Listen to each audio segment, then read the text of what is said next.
Hello again and welcome back to Insight Check. Today is a very special day, as I mentioned in my last video. With the release of Van Richten's Guide to Ravenloft, we have so many new things to explore in this new amazing campaign setting. We've already done a quick little overview of all of the dark gifts that have been made available within this new collection. So if you haven't seen that, please take a look at my last video so you can get a good idea of that. Alright, so in this video, we're going to be taking a look at the two new subclasses that have been added in Van Richten's Guide to Ravenloft. There's one for the Bard and one for the Warlock. We've seen both of these classes in Unearthed Arcana before, but they have been refined and updated a little bit to make them a little bit more playable and a little bit better. The classes for the Bard are the College of Spirits, and the Warlock one is the Undead. So without too much further ado, let's just jump straight on into it. So if we take a look at the Bard College of Spirits, it tells us right off the bat that the Bards of the College of Spirits seek tales with inherent power, be they legends, histories, or fictions, and bring their subjects to life. Using occult trappings, these bards conjure spiritual embodiments of powerful force and to change the world once more. Such spirits are capricious, though what a bard summons isn't always entirely under their control. It's kind of a cool aspect of flavor here. These are bards that are able to sort of communicate with otherworldly beings and aspects, and to be able to kind of reach into their past and get an understanding of their tales and the stories that have been woven over time, and to be able to use that to imbue their own powers to power up themselves as well as their allies with them. All right, so if we take a look at third level features, the College of Spirits bards do get access to two features. They gain Guiding Whispers, which essentially just gives them the guidance cantrip.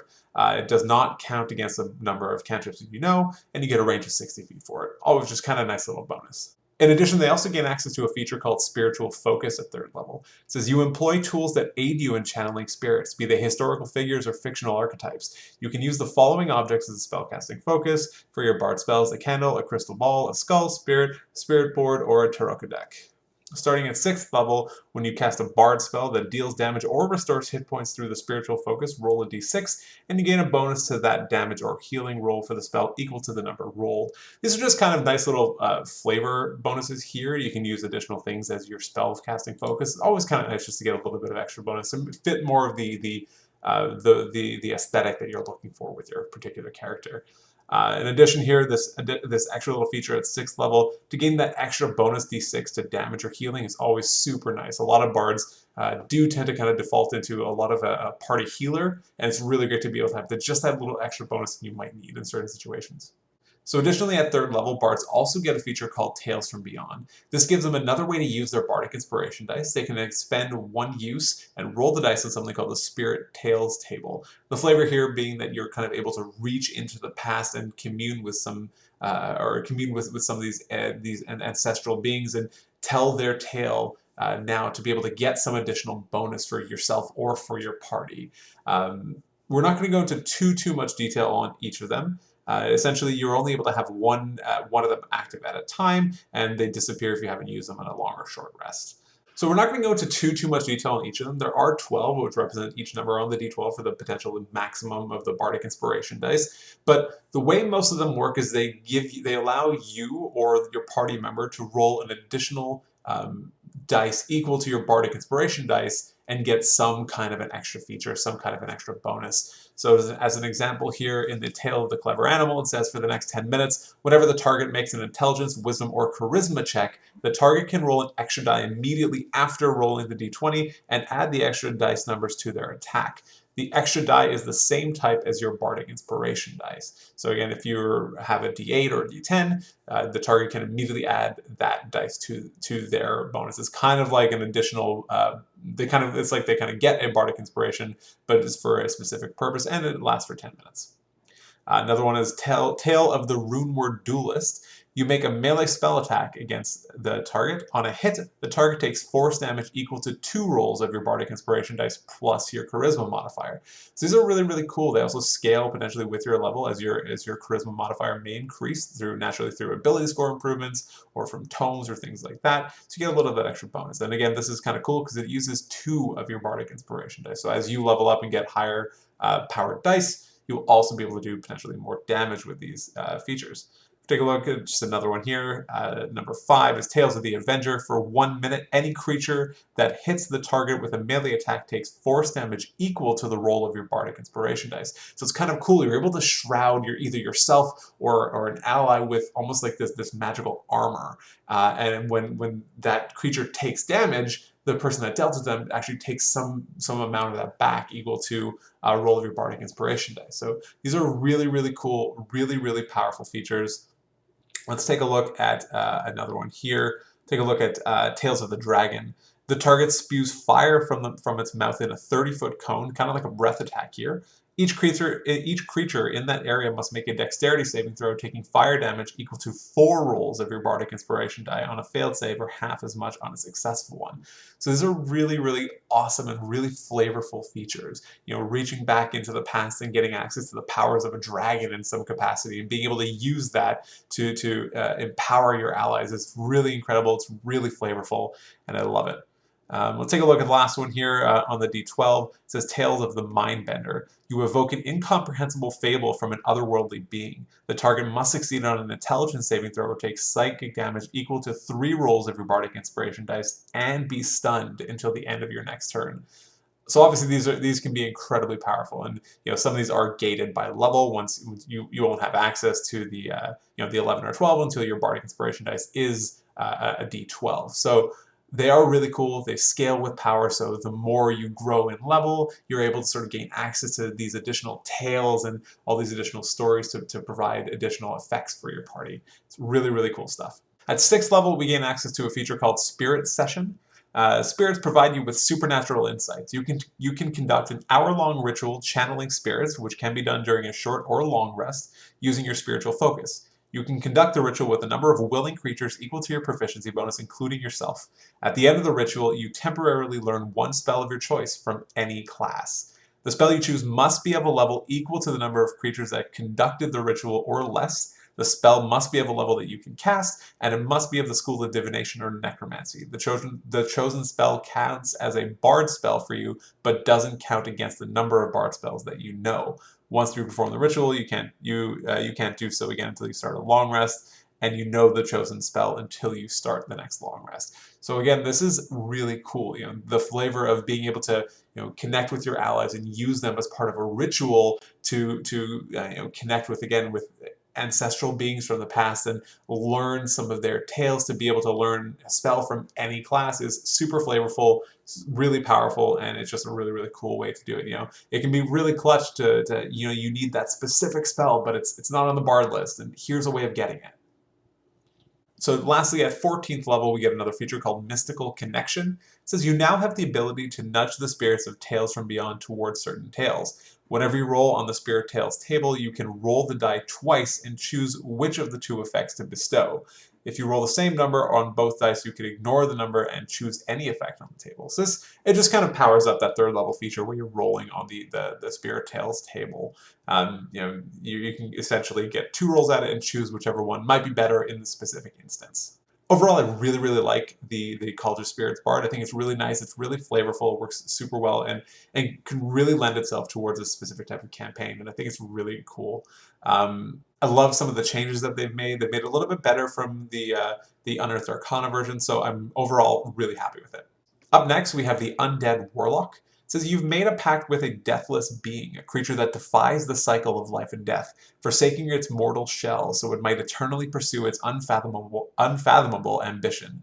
For such beings, time and morality are fleeting things, the concern of those for whom grains of sand still run through life's hourglass. Having once been mortal themselves, these ancient undead know firsthand the paths of ambition and the routes of the past doors of death. They eagerly share this profane knowledge along with other secrets with those who work well amongst the living. So yeah, this ties in really nicely with a lot of that horror and that dread aspect of it. You're connecting with these patrons, with these unearthly beings that are essentially breaking the boundaries of life and death, and you're able to connect with them and imbue some of that power within yourself. So starting at 1st level, when you become an Undead Warlock, you do gain access to an expanded spell list. You get Bane, False Life, Blindness, Deafness, Phantasmal Force, Phantom Seed, Speak with Dead, Death Ward, Greater Invisibility, Anti-Life Shell, and Cloud Kill. These are some really nice bonuses. Some of the initial Warlock spells aren't that great, but I always find spells like Blindness, Deafness are really nice. It's a really nice control spell. You know, at later levels, obviously getting access to things like Cloud Kill is really powerful. Greater Invisibility can be incredibly clutch.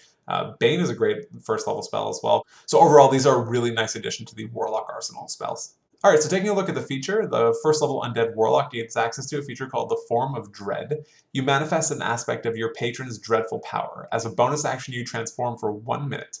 You gain the following benefits while transformed. So we've seen effects like this before. It's reminiscent of even just like a rage as a barbarian, or the blade singing as a wizard. So let's take a look at what you get here. So it says you gain temporary hit points equal to 1d10 plus your warlock level. It's always pretty nice, and will scale over time, so it's not necessarily always going to stay the same.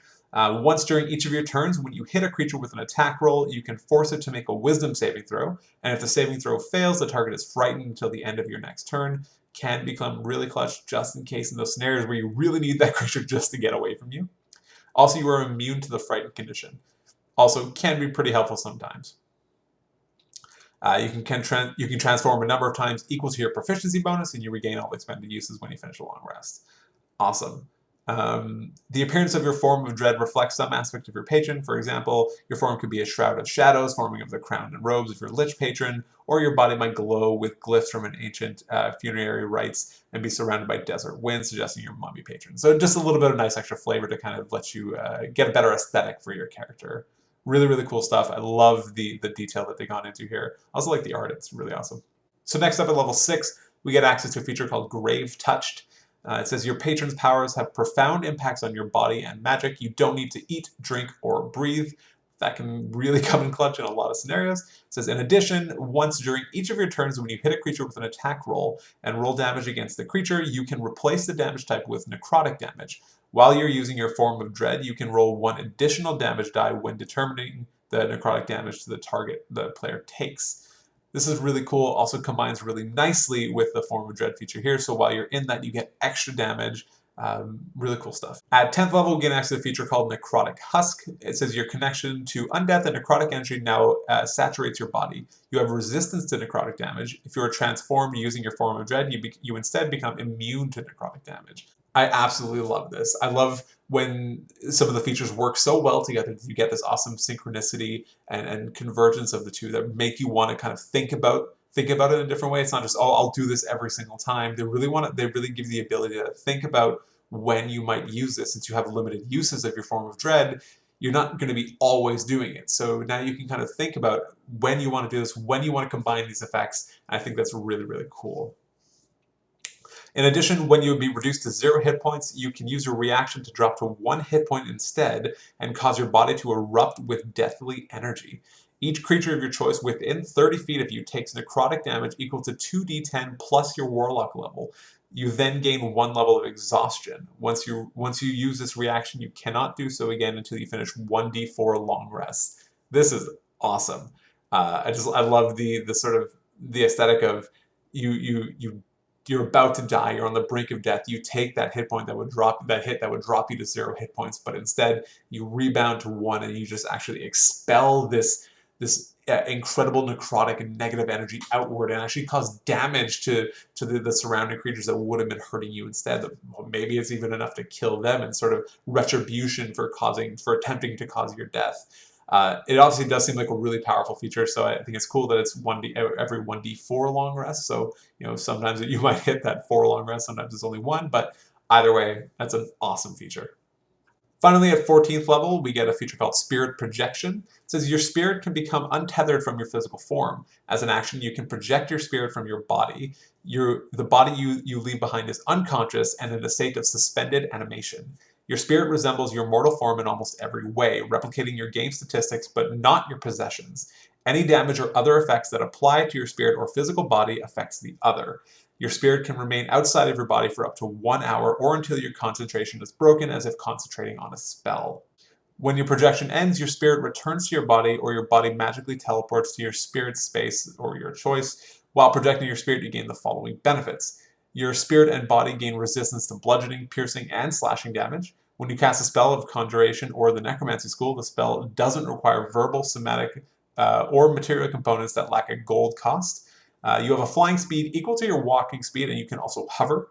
You can move through creatures and objects as if they were difficult terrain, but you take 1d10 force damage if you end your turn while you're inside an object. While you're using your Form of Dread, once during each of your turns, when you deal necrotic damage to a creature, you can regain hit points equal to half the amount of necrotic damage dealt. Again, I love the last one. I love how that works in conjunction with some of the other features. Overall, this is really cool, kind of giving you that motif of being able to actually separate yourself from your body, and the spirit kind of leaves it and it's able to still interact with other things, attack, and do all these really kind of incredible things. The fact that it's obviously has pretty limited use and you can only do it for up to 1 hour, but these are really, really cool aspects that work really well together, and I just love the design element of it. Alright, so that's been it. That's been a look at the 2 new subclasses that have been added in Van Richten's Guide to Ravenloft. I sincerely hope you enjoyed watching this video, and please remember to like and subscribe. It does sincerely help me, and I genuinely appreciate it. Otherwise, take care.